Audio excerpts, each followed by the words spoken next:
We must meet the moment, and we must not look away.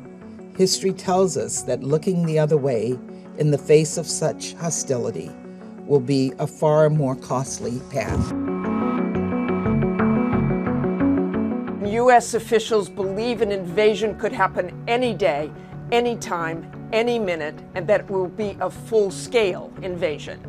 Vladimir Putin edging ever closer to a potential full-blown invasion of Ukraine, ordering Russian forces into 2 regions in the eastern part of the country already controlled by Russian-supporting rebels. Putin now directing his forces to carry out a so-called peacekeeping mission after the stunning declaration that he is formally recognizing both regions as independent from Ukraine and denouncing Ukraine as a puppet of the West in a fiery speech to the Russian people, saying Ukraine has never had its own authentic statehood. There has never been a sustainable statehood in Ukraine.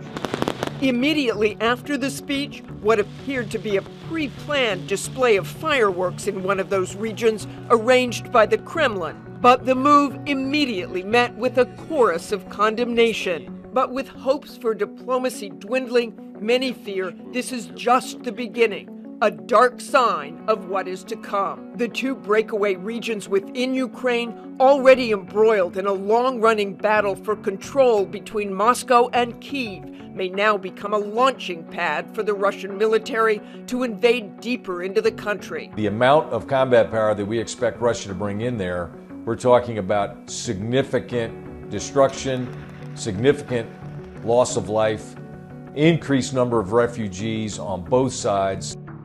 At the White House today, they are now preparing to impose heavy sanctions directly on Russia. Yesterday, they put sanctions targeted to these 2 separatist regions in eastern Ukraine. But today's penalties will be the first to hit Moscow. Now, President Biden has said all along that if Russian forces cross the Ukrainian border, they will be met with swift and severe costs. And President Biden already is facing growing pressure here in Washington from both parties to act more aggressively, to do something faster. Now, it's unclear how far exactly the president will be going today. But we do know what's on the table, possibly heavy sanctions on major Russian banks and companies, restrictions on technology. They could also target Putin's inner circle, even Vladimir Putin himself. But of course, in the past, we have seen that sanctions have done very little to deter the Russian president. And Vladimir Putin knows what's possibly coming his way here. And he is already dismissing, brushing off the possibility of these sanctions. Now, as for talk of a summit between President Biden and Vladimir Putin, the White House isn't ruling it out just yet, but they have made clear that it will not happen, certainly if there is an invasion, so I would not hold your breath on this one.